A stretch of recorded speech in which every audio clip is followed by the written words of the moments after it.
Bismillahirrahmanirrahim. Assalamualaikum warahmatullahi wabarakatuh. Bertemu kembali dengan saya ya. Jadi kebetulan hari ini saya lagi ada waktu untuk buat video, jadi saya buat aja video ya. Jadi video kali ini saya akan mereaksi sebuah video ya. Videonya dari Ustadz Sopyan. Jadi kalau bisa kita bilang Ustadz Sopyan ini cukup aktif lah, cukup gencar menyoroti warga-warga Bangladesh yang berniaga, yang berbuat hal-hal yang melanggar aturan lah, melanggar undang-undang. Jadi dia sangat aktif lah. Jadi kalau bisa dibilang Ustadz Sopyan ini seorang aktivis lah. Jadi kali ini saya akan mereaksi sebuah video warga Bangladesh yang sudah mulai memanfaatkan perempuan-perempuan Melayu untuk memuluskan tujuannya, memuluskan usahanya, perniagaannya. Jadi setelah sebelumnya warga Bangladesh ini sudah mengklaim Sungai Buluh jangan diganggu, itu wilayah mereka. Dan saya lihat juga untuk daerah Kota Baru ya, Kota Baru itu pun sudah banyak ya. Kalau saya lihat di video-video YouTube, Kota Baru itu sudah banyak juga warga-warga Bangladesh. Hampir tidak terlihat warga tempatan, warga Melayu. Jadi warga Bangladesh ini sepertinya mereka sudah menguasai bandar-bandar yang ada di sebagian Malaysia ini, sebagian negara Malaysia ini. Jadi mereka sudah cukup banyak lah. Populasinya saya rasa sudah cukup banyak di Malaysia ini. Karena kita tahu juga ya, warga Bangladesh ini sudah cukup lama mendiami Malaysia ini. Mereka sudah ada di Malaysia ini sudah, kalau saya tidak salah, sudah di abad ke-15 ya. Abad ke-15 warga Bangladesh ini sudah masuk ke negara Malaysia ini. Jadi itu masa kerajaan Melaka ya, kalau saya tidak salah. Jadi sudah cukup lama lah. Jadi wajar saja mungkin populasi mereka pun semakin bertambah. Dan yang lebih mengkhawatirkan lagi sebenarnya warga Bangladesh ini sudah mulai berani ya, sudah mulai berani angkat bicara menentang warga-warga tempatan. Jadi mungkin kalian sudah melihat video-videonya di channel-channel YouTube teman-teman kita yang lain ya. Jadi sudah mulai berani lah kalau saya lihat warga Bangladesh ini. Oke, tanpa menunggu lama kita langsung aja mereaksi videonya Ustadz Sopyan. Check it out. Suara Pengerusi Persatuan Kebajikan 11 Pulau Pinang iaitu Ustaz Muhammad Sopyan terus lantang membongkar isu warga asing. Kali ini tim 11 telah menerjah ke beberapa lokasi perniagaan warga asing di sekitar Kuala Lumpur. Apa yang mengejutkan, di salah sebuah gerai tepi jalan yang dijaga oleh wanita tempatan berstatus OKU, ia adalah milik warga asing. Bukan sahaja warga tempatan kini dipermainkan dan diguna oleh warga asing, malah pengakuan lebih perik daripada wanita itu mengundang kemarahan ramai. Menurut wanita OKU itu, pemilik gerai yang merupakan warga Bangladesh telah mengambil kesempatan ke atas wanita terbabit. Terjahan oleh tim 11 itu bukan sahaja dapat membela nasib peniaga tempatan, malah turut membongkar kegiatan tidak bermoral oleh warga asing. Lesen. Apa main patah lesen kita nak tengok. Apa main tarik lesen. Ini apa main buat. Menggunakan OKU rakyat Malaysia. Apa bagi meniaga. Alibaba lesen apa balik. Semua dalam ni. Di kota raya. Semua Alibaba lesen. Berbohong. Dalam berkahwin dengan rakyat tempatan sekalipun. Warga asing tak boleh kendalikan sebarang perniagaan. Kedai-kedai melibatkan sektor peruncitan. Kedai jam, mana boleh kendalikan warga asing? Siapa bagi? Menteri mana bagi? Tak boleh. Ya, tepi jalan boleh bagi ke? Tak boleh. Apa buat apa? Apa minta kenalan duit? Apa ambil duit? Apa kautin duit? Yang ni rakyat nak tahu. Bohong semua. Buka mari kita tanya kakak ni di mana tadi. Baik sini. Bot. Hei, apa pengadilan dia cakap? Cakap apa yang kau cakap tadi? Apa bangla tu buat? Bangla tu buat apa dekat adik tadi? Okey. Dia buat apa? Dia kongkek berapa kali? Berapa kali? 2 kali dia kongkek kawan ni. 2 kali bangla tu kongkek dia.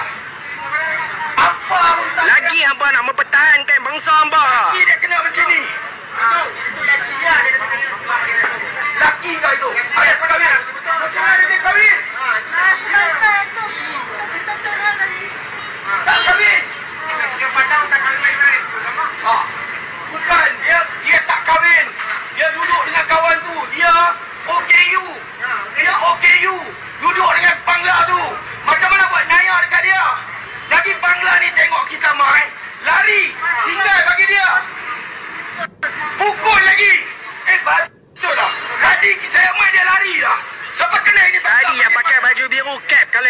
macam tu lah dia.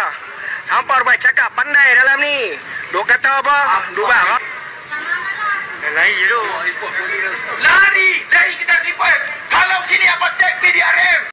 Nah, jadi sudah kalian lihat kan? Jadi sudah mulai begitu beraninya warga-warga Bangladesh ya.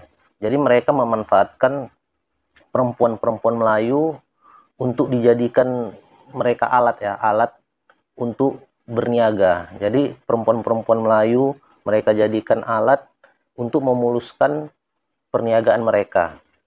Jadi mereka juga memanfaatkan perempuan yang OKU ya, orang kurang upaya, yang keterbelakangan mental lah, ada kekurangan. Jadi perempuan seperti itu pun mereka manfaatkan.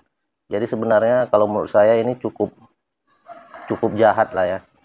Jadi mereka memanfaatkan perempuan yang seperti itu, wanita yang seperti itu untuk memuluskan usaha mereka. Dan yang lebih bejatnya lagi kalau menurut saya, perempuan itu mereka tiduri ya. Jadi bisa kalian lihat di videonya tadi ya. Jadi perempuan OKU itu ditiduri sebanyak 2 kali oleh pria Bangladesh. Itu pengakuan dari perempuan itu sendiri ya. Jadi perempuan itu sudah ditiduri, tidak dinikahi, disuruh pula berniaga. Jadi kalau menurut saya itu tindakan yang sangat biadab ya. Jadi mungkin netizen-netizen Malaysia banyak ini ya yang membela diri. Pasti saya yakin di komentar-komentar saya nanti mereka banyak yang membela diri.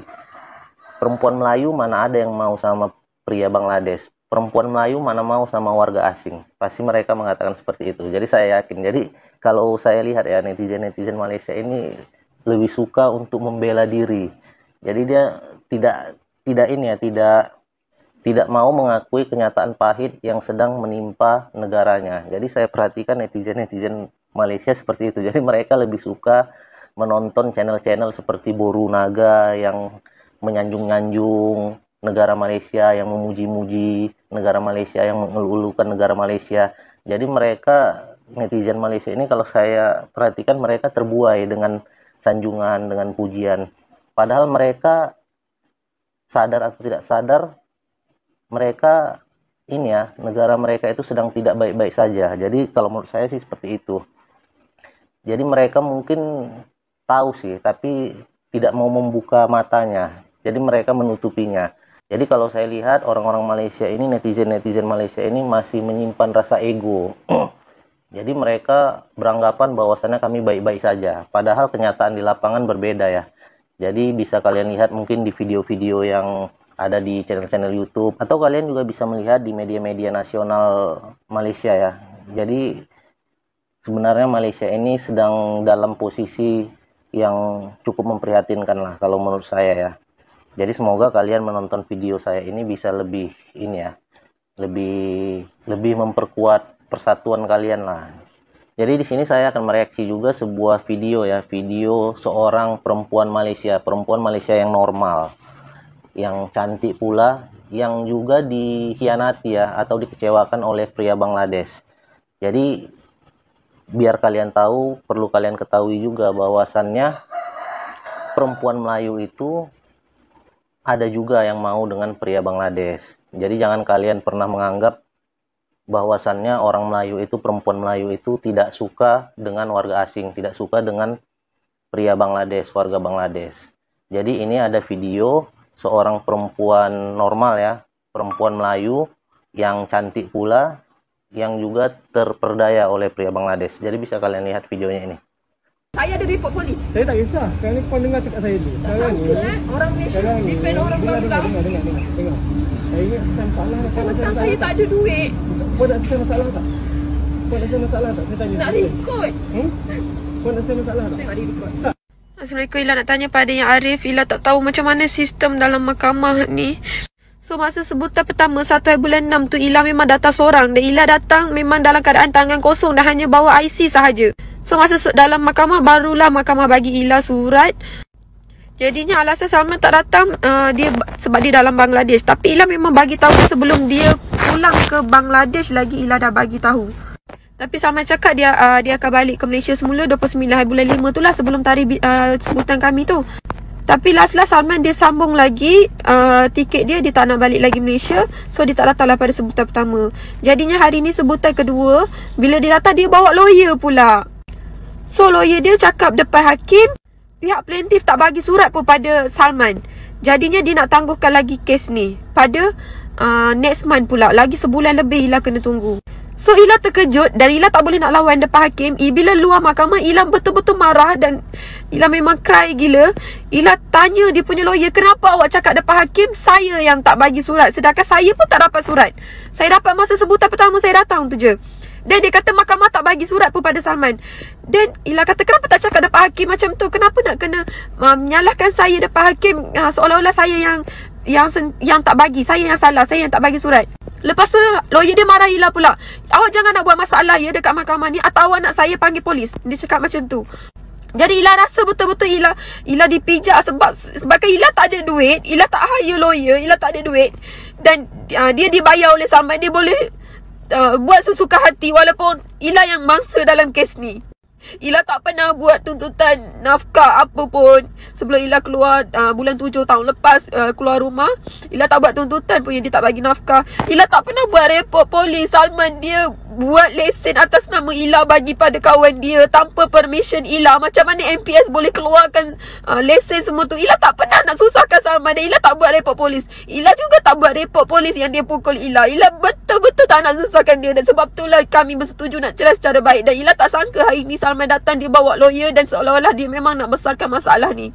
Jadi Ila percaya ke depannya akan berlaku pelbagai masalah. Jadi Ila rasa adakah Ila pun perlu ambil lawyer sebab kewangan Ila betul-betul tak stabil. Jadi apa solution untuk orang yang tak berduit ni? Adakah kami perlu dipijak-pijak macam ni? Sedangkan dia orang luar. Banyak kes macam-macam buat pada kami ni. Ila kecewa sangat dia malukan Ila macam tu. Jadi apa solusi untuk kami yang tak berduit ni? Sebab Ila percaya Salman sanggup buat apa saja. Sebab masa sepanjang perkahwinan Ila berpengalaman yang dia sanggup juga jual maruah Ila untuk malukan kawan dia yang dia bengang, dia tak suka, untuk Ila buat report palsu yang kawan dia raba Ila. Jadi apa solusi untuk... Oke, mungkin itu aja sedikit video singkat saya. Jadi tujuan saya buat video ini agar publik Malaysia bisa lebih merapatkan barisan, bisa lebih waspada lagi, menjaga negaranya, menjaga wilayahnya. Jadi saya di sini bukan menakut-nakuti atau apa ya. Jadi kalian jangan terbuai dengan video-video yang hanya menyanjung-nyanjung kalian.